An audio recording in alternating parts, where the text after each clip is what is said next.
നീ എന്നാടൊന്നും മിണ്ടാത്തത്? മൗനം കൊണ്ട് തന്നെ നെഞ്ചോട് ചേർന്നിരിക്കുന്ന ചാരുവിനോട് ചോദിക്കുമ്പോൾ മനുവിന് അതൊരു അത്ഭുതം കൂടിയായിരുന്നു. കാരണം പരസ്പരം അറിഞ്ഞ നാൾ തൊട്ട് അവളിലെ നിശബ്ദത ഉണ്ടായിരുന്നില്ല. എപ്പോഴും കലപില സംസാരിക്കും, ചിരിക്കും, അതും പൊട്ടിച്ചിരി.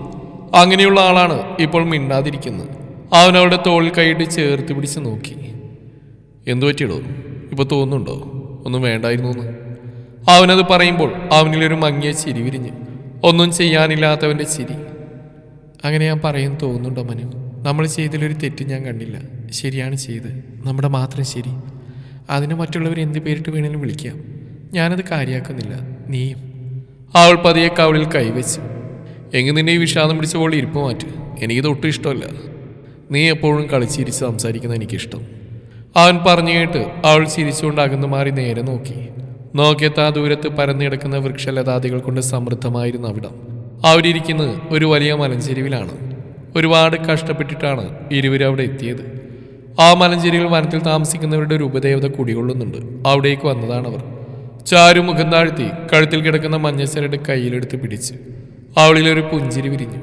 ആ മഞ്ഞച്ചരടിന്റെ അഗ്രത്തിൽ അവിടുത്തെ വിശ്വാസപ്രകാരം പണി കഴിപ്പിച്ച ഒരു താലി. നിറയെ മഞ്ഞളും കുങ്കുമവും തൊട്ടെടുത്ത ആ താലി അവൾ നെഞ്ചിൽ അമർത്തി പിടിച്ചു. ഉള്ളിൽ പറഞ്ഞറിയിക്കാൻ കഴിയാത്തൊരു വികാരം. അവൾ മുഖം തിരിച്ച് കണ്ണുകളുയർത്തി അവനെ നോക്കി. അവളുടെ ഓരോ പ്രവൃത്തിയും കണ്ട് ചിരിക്കുകയാണവൻ. മനു, നമ്മളിപ്പോൾ അവിടെ എല്ലാവരും അന്വേഷിക്കുന്നുണ്ടാവില്ലേ? തെല്ലൊരു പരിഭ്രമത്തിൽ അവളത് ചോദിക്കുമ്പോൾ അവൻ മറുപടി നൽകാതെ ദൂരെ എവിടേക്കോ നോക്കിയിരുന്നു. എന്നാ മറുപടിയൊന്നും പറയാത്ത മനു? അവൻ്റെ ഇരിപ്പ് കണ്ട് അവൾ ചോദിച്ചു പോയി. മനു മുഖം തിരിച്ച് അവളുടെ ക്ഷീണം ബാധിച്ച കണ്ണുകളിലേക്ക് നോക്കി. അവനൊന്ന് നെടുവേർപ്പെട്ടു. ഞാനിപ്പോൾ എന്താ പറയാ, തിരക്കുന്നുണ്ടാവും. നിന്റെ വീട്ടിലുള്ളൊരു വലിയ ആളുകളല്ലേ, തിരക്കാതിരിക്കില്ല. അവൻ പറഞ്ഞവളെ നോക്കി.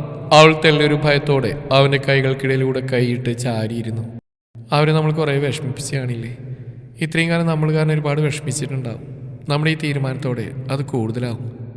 ആ ശാപത്തിൻ്റെ ഫലം കൂടി നമുക്ക് അനുഭവിക്കേണ്ടി വരും, അല്ലേ മനു?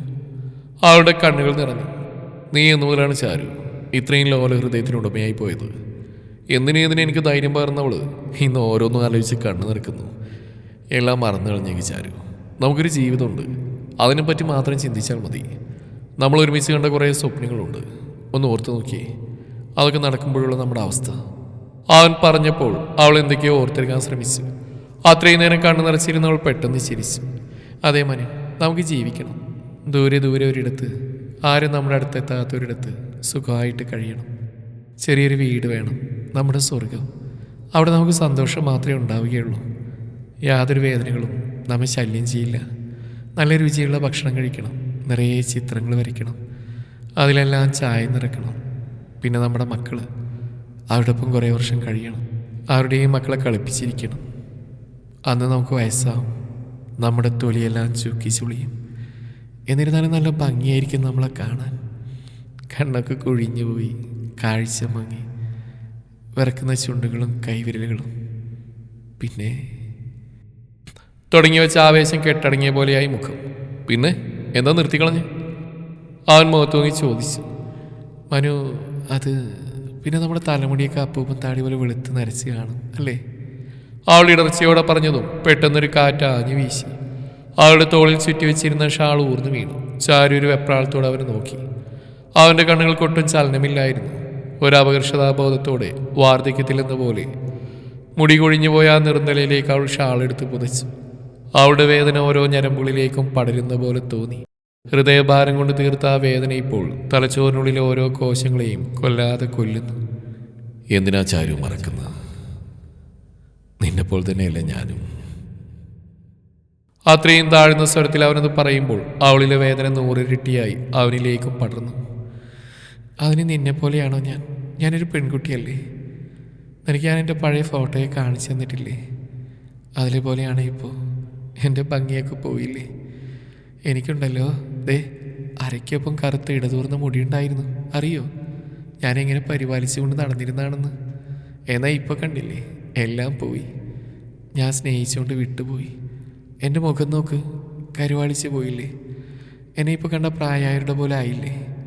എൻ്റെ കണ്ണുകൾക്ക് പഴയ കാഴ്ചയൊന്നുമില്ല, നിറമങ്ങി പോയിരിക്കുന്നു. പലതും ഒരു പുക മാത്രമായി കാണുന്നു. എല്ലാറ്റിനും കാരണം അവനാ. ആ രംഗബോധമില്ലാതെ ആരുടെയും ജീവിതത്തിലേക്ക് കടന്നില്ലെന്നവൻ, ക്യാൻസർ എന്ന വില്ലൻ. അവൾക്കത് പറയുമ്പോൾ പതിവിൽ കൂടുതൽ ഹൃദയമിടിപ്പ് ഉയർന്നു. എങ്കിലും അവൾ പ്രാണവായുവിന് വേണ്ടി ആഞ്ഞു വലിച്ചു. വേണ്ട ചാരു, ഇനിയൊന്നും പറയണ്ട, പറഞ്ഞിട്ട് കാര്യമില്ല. ഒരു കാര്യത്തിൽ നമ്മൾ ആ വില്ലനോട് നന്ദി പറയണം. അതുകൊണ്ടല്ലേ ഡോക്ടർമാർ മരണം വിധിച്ച് നമ്മൾ പരസ്പരം കാണാനിടയായത്. വീടിനും നാടിനും നമ്മളൊക്കെ വെറും സഹതാപത്തിൻ്റെ രൂപങ്ങളാണ്. പക്ഷെ നമുക്കോ ഒരു കുഴപ്പമില്ലായിരുന്നു. പരസ്പരം സഹതാപമില്ല. ഒരാൾക്ക് മറ്റൊരാളുടെ വേദന മനസ്സിലാക്കാൻ പറ്റുന്നുണ്ട്. അതും തുറന്നു പറയാതെ എത്രമാത്രം തീവ്രതയോടെ അനുഭവിക്കുന്നുണ്ടെന്ന്. RCCയിൽ വെച്ച് പരസ്പരം കാണുമ്പോൾ എന്തെങ്കിലും വികാരം തോന്നിയ നമുക്ക് ഒന്നും ചോദിക്കാനോ പറയാനോ ഉണ്ടായിരുന്നില്ല.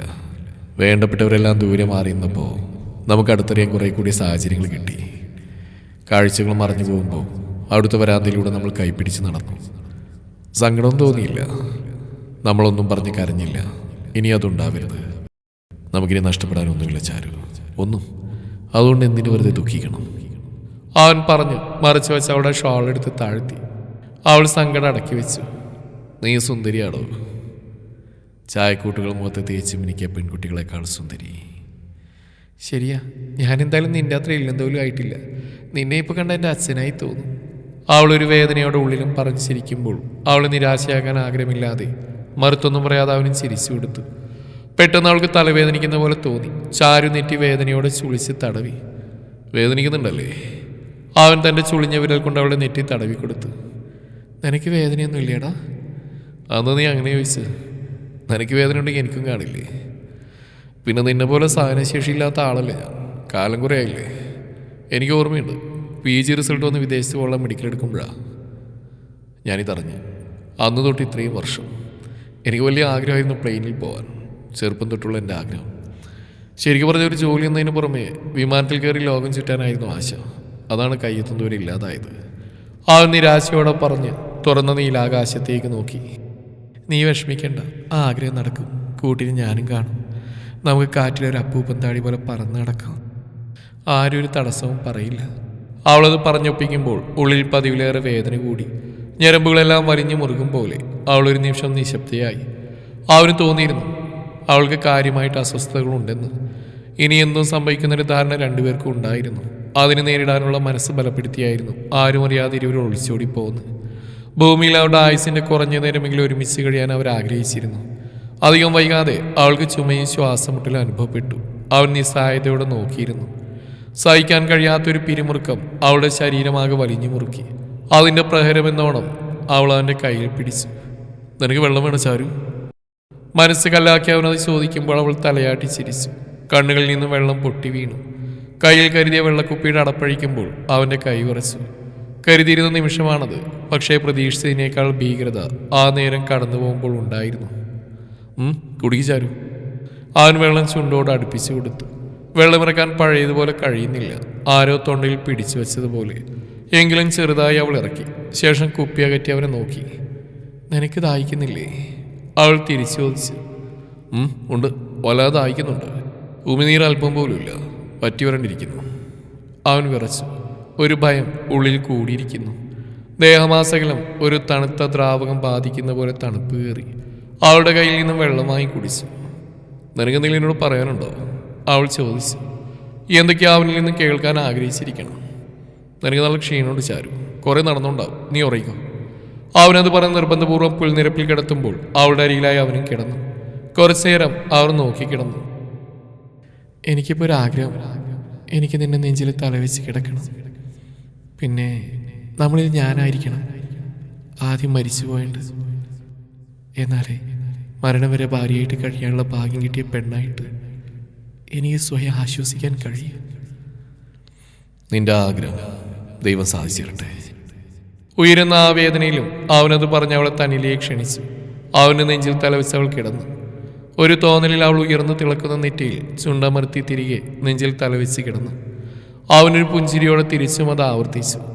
തീർത്തും നിശബ്ദമായിരുന്നു അപ്പോൾ. എപ്പോഴോ അവൻ്റെ തലോടലിൽ അവളുടെ കണ്ണുകൾ അടഞ്ഞു പോയിരുന്നു. നിവർന്നു കിടക്കുന്ന അവൻ്റെ ശ്രദ്ധയാത്രയും അവളുടെ കുറഞ്ഞു വരുന്ന ഹൃദയതാളത്തിലായിരുന്നു. അവളുടെ കാതുകളിൽ അനിയന്ത്രിതമായി വരുന്ന അവൻ്റെ നെഞ്ചിരിപ്പ് അവളെ പേടിപ്പിച്ചു.